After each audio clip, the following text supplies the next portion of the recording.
केशव माधव हरि हरि बोल, गोविंद बोल गोविंद बोल। केशव माधव हरि हरि बोल, गोविंद बोल गोविंद बोल। अर्जुन उवाच, अर्जुन ने जब सुना, भगवान कहते हैं कि देखो अर्जुन, बिना श्रद्धा के दौड़े दौड़े आए, हेलमेट भी नहीं उतारा, झट से मोटरसाइकिल लगाई और दौड़े दौड़े लाए, लोटा उठाया और झट से शिव जी को जल चढ़ाया, है ना, और भागे।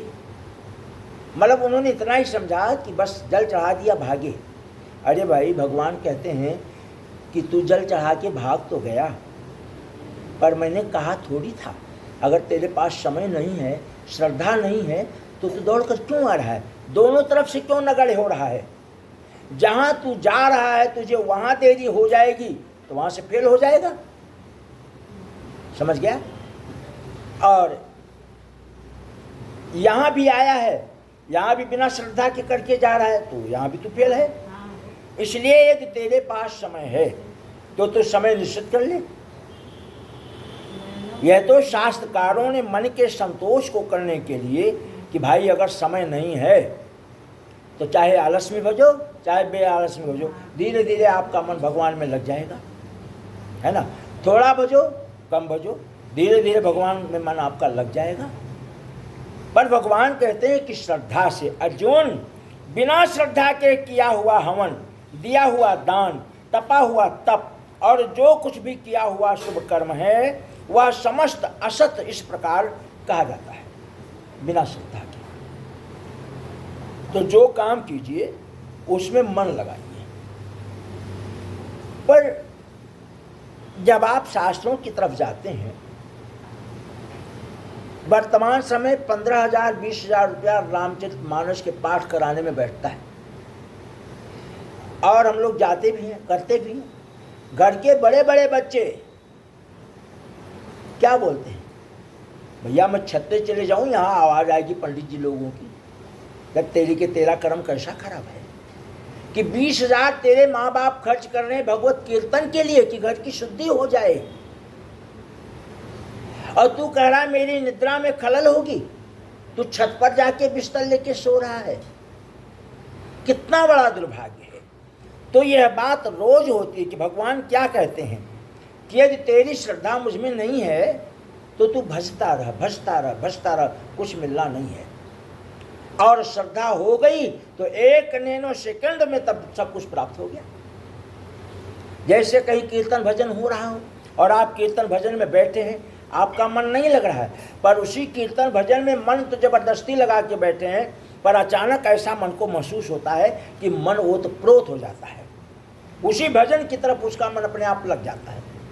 बस भगवान की कृपा हो, इतना ही है भगवान की कृपा, संपूर्ण कृपा इतना ही है। जीवन भर सेवा करते रहिए, कुछ नहीं होना है, पर मन से एक बार लग गया मन अचानक, और लग जाता है भाई। जब हमारे पूर्व जन्म में किए गए पाप का समाधान हो जाता है तो ऑटोमेटिकली भगवान में मन लग जाता है, और फिर भगवान कृपा कर देते हैं। यही बात भगवान अर्जुन को कह रहे हैं कि अर्जुन, जो कुछ श्रद्धा से किया गया हवन पूजन है वह तो ठीक है, और जो बिना श्रद्धा के किया गया जबरदस्ती, उसका कुछ प्रभाव नहीं है, उसे नहीं करना चाहिए। अच्छा, तमाम सारे लोग इस तरह के संसार में हैं कि जो काम तो करते हैं लेकिन धर्म और नियम के अनुसार नहीं करते हैं। अथाष्टो अध्याय 18वां अध्याय। अर्जुन उवाच, अर्जुन ने जब इस भाव को सुना कि बिना श्रद्धा के कुछ नहीं करना चाहिए, संन्यासस्य महाबाहो तत्त्वमिच्छामि वेदितुम त्यागस्य च ऋषिकेशः पृथक केशनिसूदन। अर्जुन ने कहा, हे महाबाहो, हे अंतर्यामी, हे वासुदेव, मैं संन्यास और त्याग के तत्व को पृथक पृथक जानना चाहता हूं कि संन्यास क्या है और त्याग क्या है। भाई, एक सन्यासी कल का था कि शेठ जी सामने बैठे थे, और सेठ जी ने कहा भैया इतना सामान तुम लेकर चल रहे हो, सन्यासी हो, तुमको क्या जरूरत पड़ गई, और मैं गृहस्थ हूं, मुझे तो जरूरत है। तो क्या कहा कि भाई तुम्हें तो अपने सामान का लोभ है और मुझे अपने सामान का लोभ नहीं है। महात्मा जी ने कहा। इतने में गाड़ी खड़ी हो गई एक जगह और दोनों लोग उतरे। थोड़ी देर गाड़ी खड़ी रही, बाहर की हवा ले रहे हैं, बातचीत चल रही है। तो सेठ ने कहा भाई मुझे भी मोह नहीं है सामान का, मैं भी भगवान की भक्ति करता हूं। और गाड़ी चल पड़ी। तो दौड़े सेठ जी, महात्मा जी ने हाथ पकड़ लिया, रुक जा भाई, तेरी चांदी की कटोरी रखी तो मेरी भी चांदी का गिलास रखा है, दोनों बराबर हुए। तू भाग क्यों रहा है? मैं नहीं जा रहा गाड़ी में, सामान छोड़ दिया, तू भी अपना सामान छोड़ दे। दोनों में यही अंतर है। तो भगवान यही कह रहे हैं कि देखो, सत्य भाव से किया गया जो कर्म है उसका प्रभाव बहुत अधिक होता है। और सत्य भाव को लेकर के ही आदमी को कोई कर्म करना चाहिए। और कैसे करना चाहिए? जो वेद रीति से हो।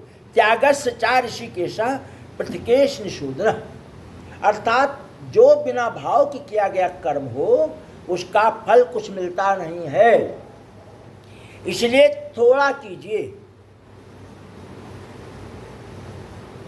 जो कीजिए वो भाव से कीजिए। भगवान ने उत्तर दिया अर्जुन के प्रश्नों का कि देखो अर्जुन, काम्यानाम कर्मणाम न्यासम संन्यासम कवयो विदः। भगवान कहते हैं कि कितने ही पंडित जन काम्य कर्मों के, काम्य कर्म क्या है?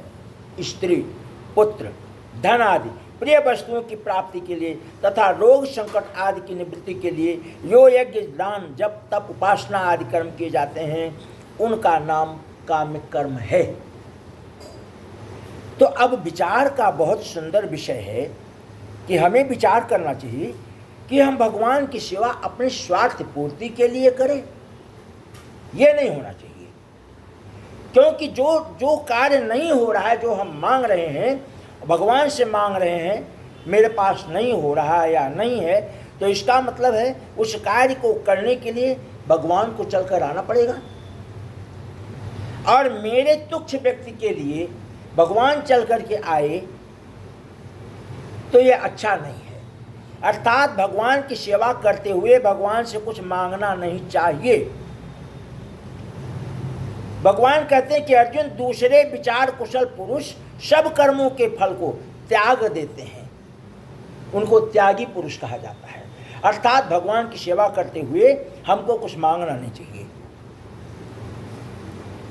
त्याज्यम दोषवदित्ये एकम कर्म प्राहुर्मनीषणः यज्ञदान तपः कर्म न त्याजमिति चा आपरे।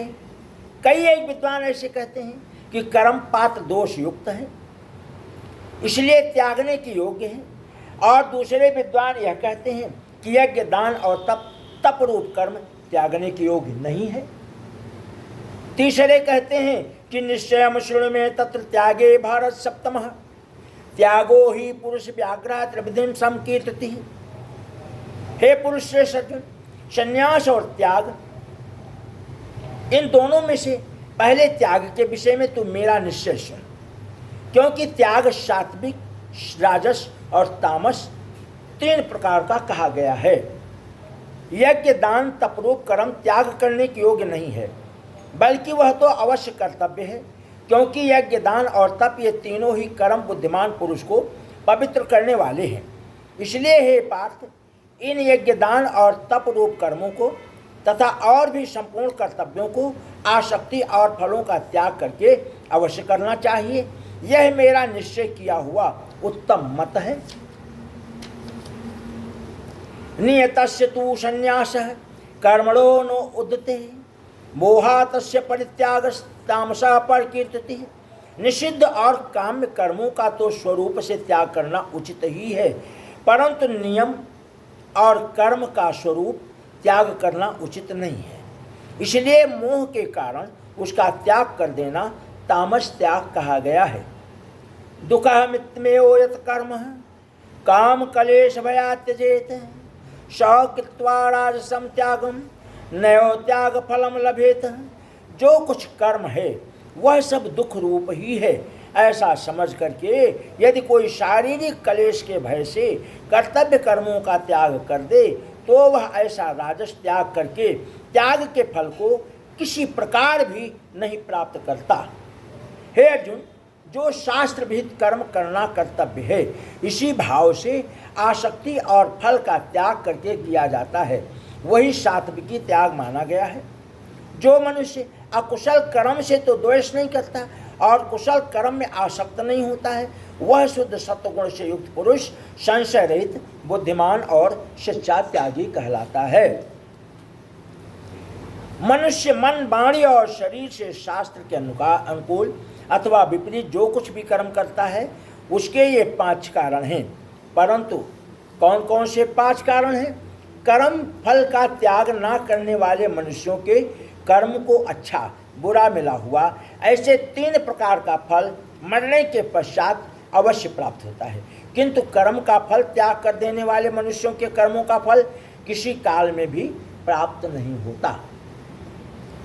पंचैतानि महाबाहो कारणानि में, हे महाबाहो, हे अर्जुन, संपूर्ण कर्मों की सिद्धि के लिए 5 हेतु कर्मों का अंत करने के लिए उपाय बतलाने वाले शास्त्र में यह कहे गए हैं कि उनको तू मुझसे भली भांति जान।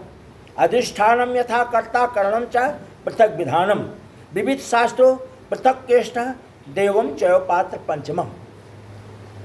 और कर्ता तथा मित्र 5 कौन है? जिसके आश्रय कर्म किए जाए उसका नाम अधिष्ठान है। इस प्रकार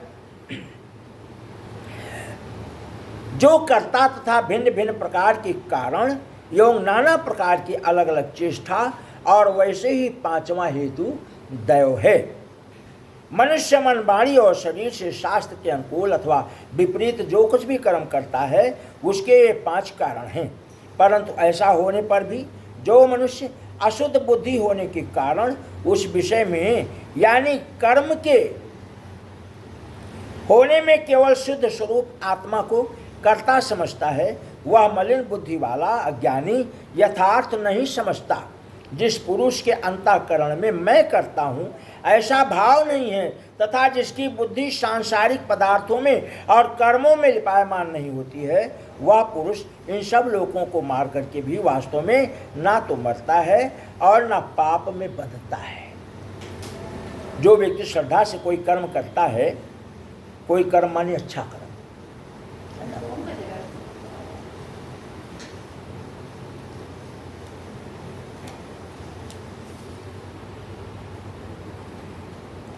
इसमें कोई नंबर हो तो उसको फोन कर दो। किसी का लॉक लग रहा होगा ना। हाँ, तो वही जो बिटिया आई थी ना, जो बड़ा घर बन रहा है गुप्ता जी का, जो अभी यहाँ सुन रही थी बैठ के, ये उसी का फोन है। आ जाएगी वो भी, उसका पति आएगा 2 मिनट में आएगा, उसका पति भी आएगा विषय करने, और नहीं होगा तभी पाठ पूरा होगा, चल के दे देंगे। अयुक्ता प्राकृता स्मृता खटो नैत्यो जलसः विषादी दीर्घ सूत्री च कर्ताम तामसा उचिते। जो कर्ता आयुक्त, शिक्षा से रहित, घमंडी, धूर्त और दूसरों की जीविका का विनाश करने वाला तथा शोक करने वाला, आलसी और दीर्घ सूत्री है, वह तामस कहा जाता है। दूसरे को देखकर जले।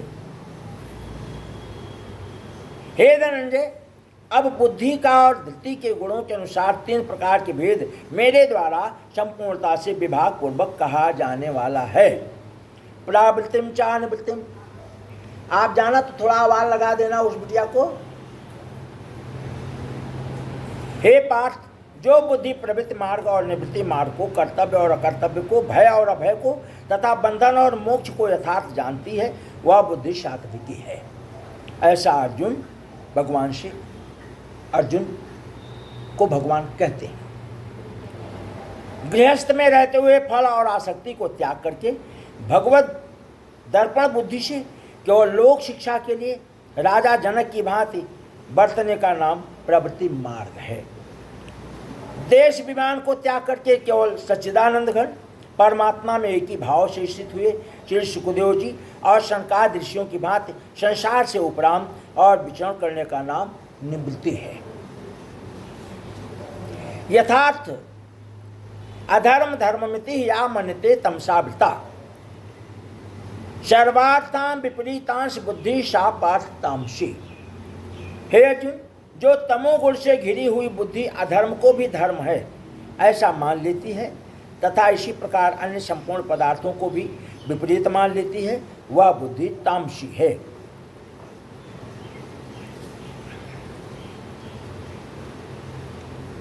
यथा तु धर्म कामार्थ बंधयात्मते अर्जुन प्रसंगेन फलकांक्षी धृतिशा पार्थ राजसी।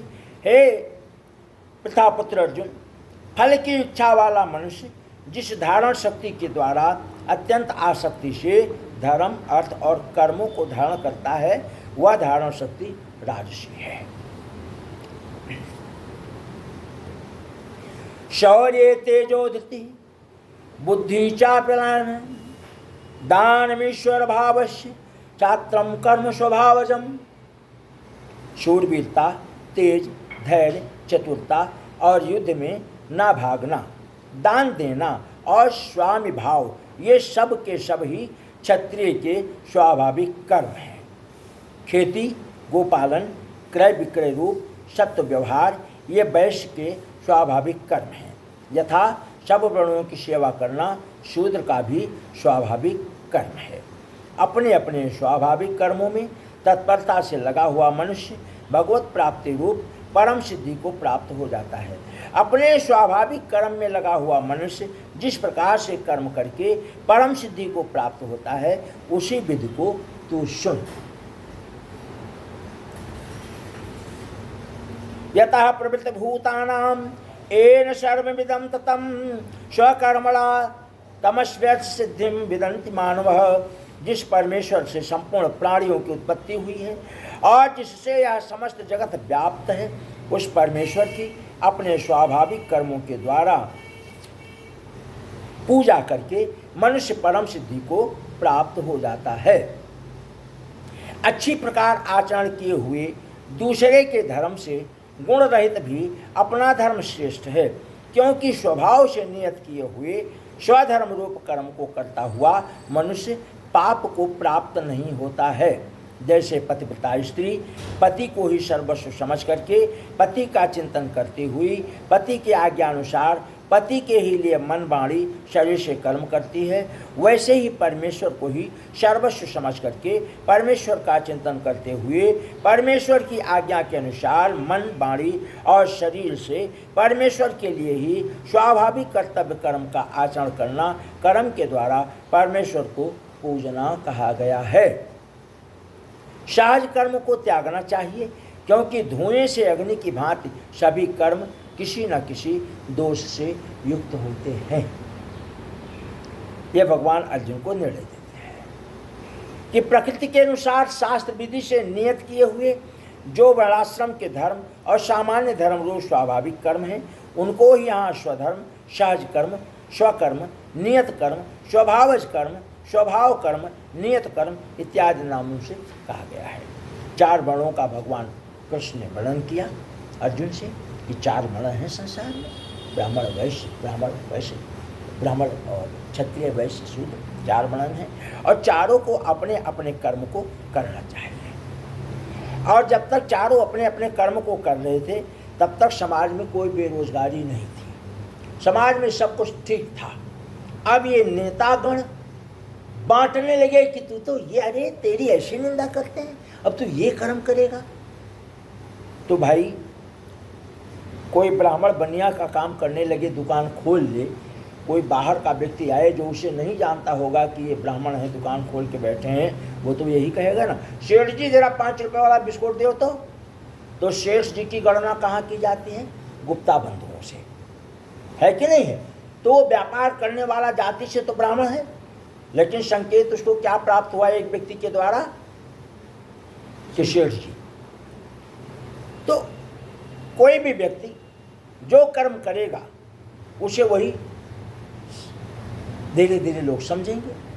तो शास्त्र कहता है कि भाई कर्म कोई बुरा नहीं होता है, अपने बुद्धि के अनुसार हर आदमी कर्म को करता है, क्योंकि जीविकोपार्जन महत्वपूर्ण है कि प्रति का पालन कैसे हो, पेट का भरण पोषण कैसे हो, बच्चों का भरण पोषण कैसे हो, उनकी पढ़ाई लिखाई का खर्चा कैसे आए, अब हम कमिश्नर नहीं बन सकते, मास्टर नहीं बन सकते, अध्यापक नहीं बन सकते, पुजारी नहीं बन सकते, डॉक्टर नहीं बन सकते, तो कुछ तो करेंगे। गृहस्थी को चलाने के लिए कुछ तो करेंगे। जो बुद्धि होगी उसके अनुसार तो हम कर्म करेंगे। तो हमारे यहाँ 4 वर्णों को बांटा तो गया था, लेकिन 4 वर्णों को कर्म करने के लिए थोपा नहीं गया था कि तुम ये हो तो तुमको यही करना है। नहीं, आप अपने कर्म को, धर्म को करके आगे निकल जाएंगे। जिस कर्म को आप धारण कर रहे हैं कीजिए, कौन रोकता है। तो वर्ण केवल बनाया गया था इसलिए कि भाई ये वर्ण है, थोपा नहीं गया था। ब्रह्मभूता प्रसन्नात्मा ना सोचत ना कांक्षति, समः सर्वेषु भूतेषु मद भक्तिम लभते परम। भगवान कहते हैं वह सच्चिदानंद घन ब्रह्मा में एक ही भाव से स्थित प्रसन्न मन वाला योगी ना तो किसी के लिए शोक करता है, ना किसी की आकांक्षा करता है। ऐसा समस्त प्राणियों में समभाव वाला योगी मेरी परम भक्ति को प्राप्त हो जाता है।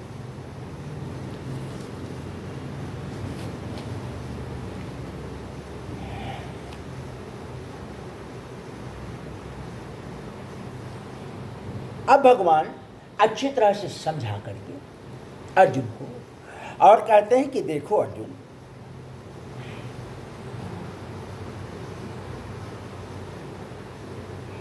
कि सर्व कर्माण्यपि सदा कर्माणो मद्व्याप्स्रः मत प्रसादात आपनोत शास्त्रम पदम अव्ययम्। मेरे पारायण हुआ कर्मयोगी तो संपूर्ण कर्मों को सदा करता हुआ मेरी कृपा से सनातन अविनाशी परम पद को प्राप्त हो जाता है।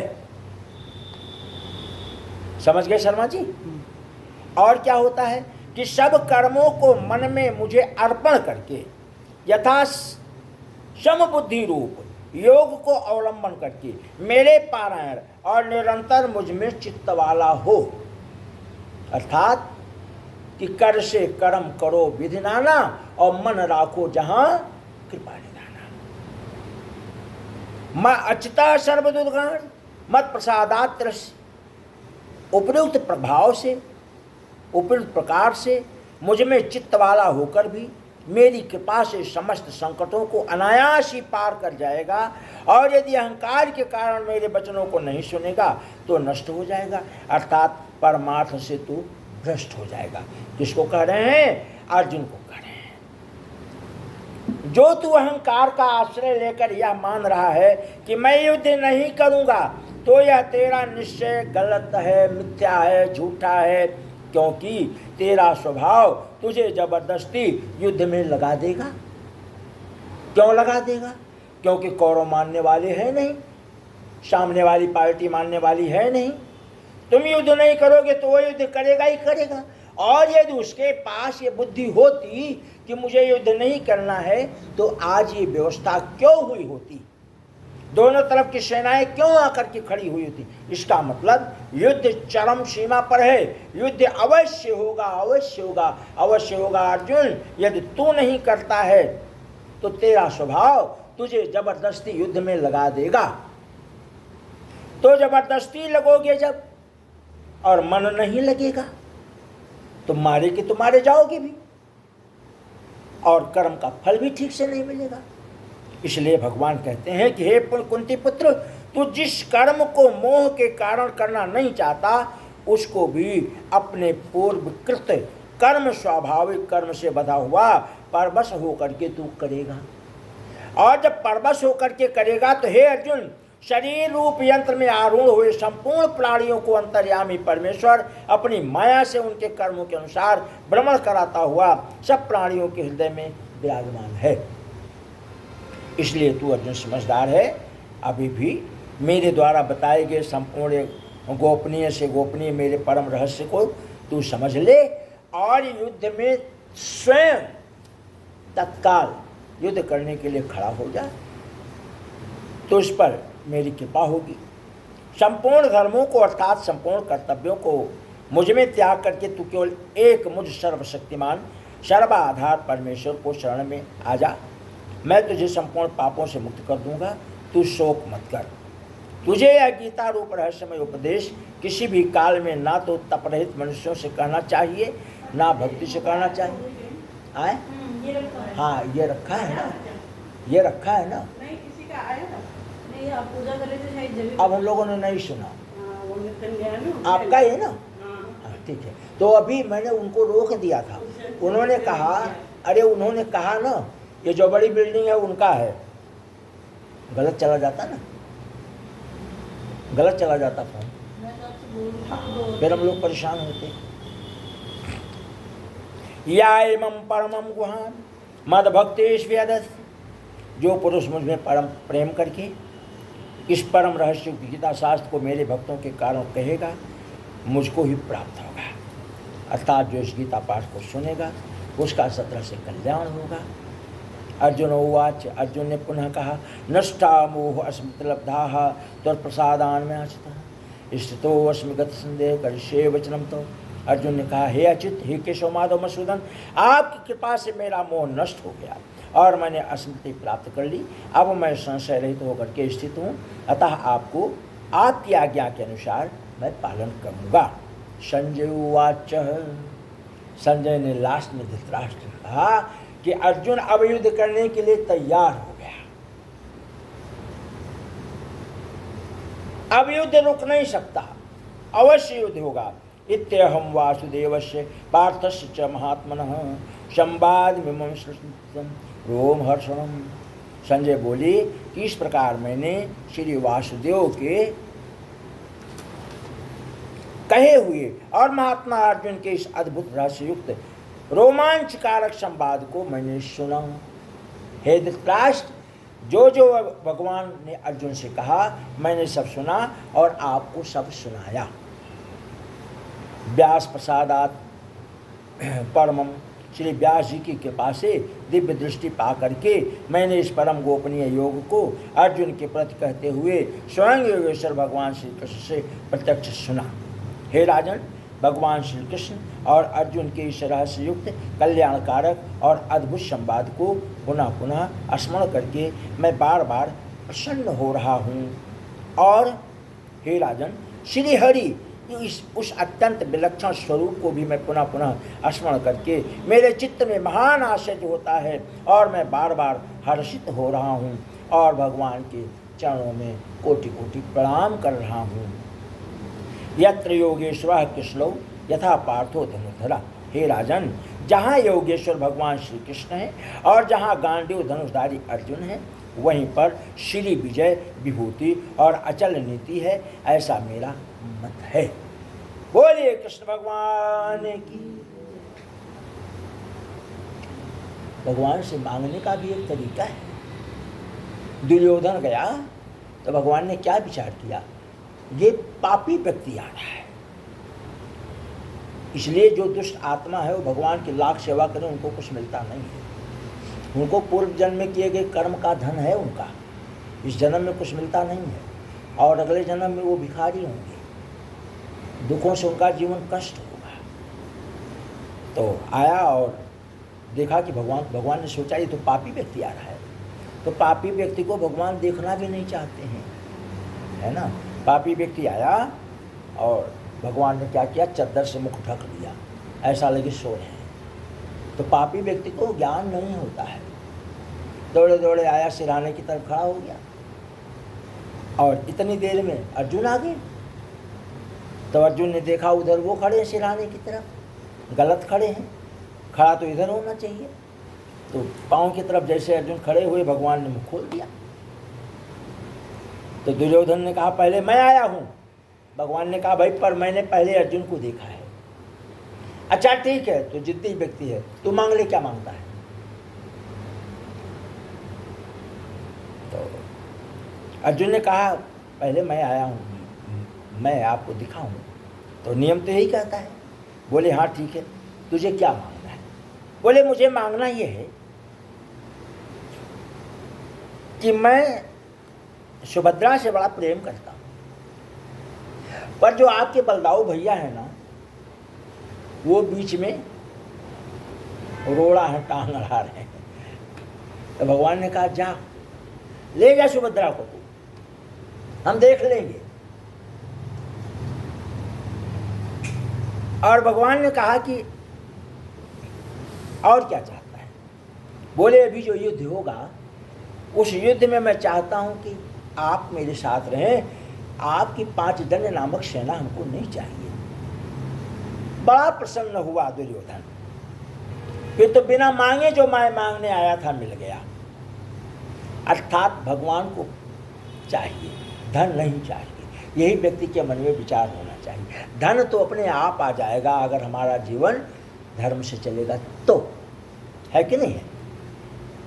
तो भगवान ने कहा कि देखो, यत्र योगेश्वर, जहाँ धर्म का युद्ध होता है, धार्मिक जीवन होता है, वहीं लक्ष्मी की कृपा होती है, श्री विभूति मिलती है, विजय प्राप्त होती है और अचल नीति वहीं चलती है। इत श्री ओम तत्सत् श्रीमद्भागवत ब्रह्म विद्यायाम योग शास्त्री श्री कृष्ण अर्जुन संवादे मोक्ष संन्यास योगो नाम 8वां अध्याय समाप्त है।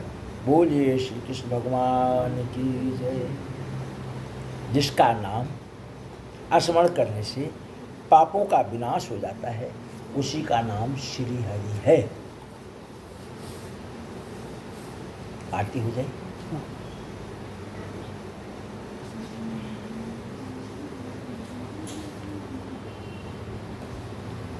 किसी कवि ने गाया कि प्रभु के भरोसे होके हाँ को गाड़ी, और सुनो रे प्यारे भाई, हरि के भरोसे होके हाँ को गाड़ी। माथे पर काल कुल्हाड़ी, और प्रभु के भरोसे होके हाँ को गाड़ी।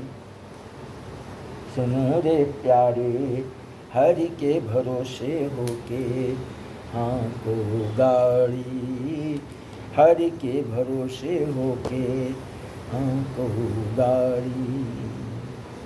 भगवान तो ऐसे हैं, कहते हैं कि छाप तिलक सब छीना। बोलिए श्री कृष्णचंद्र भगवान की।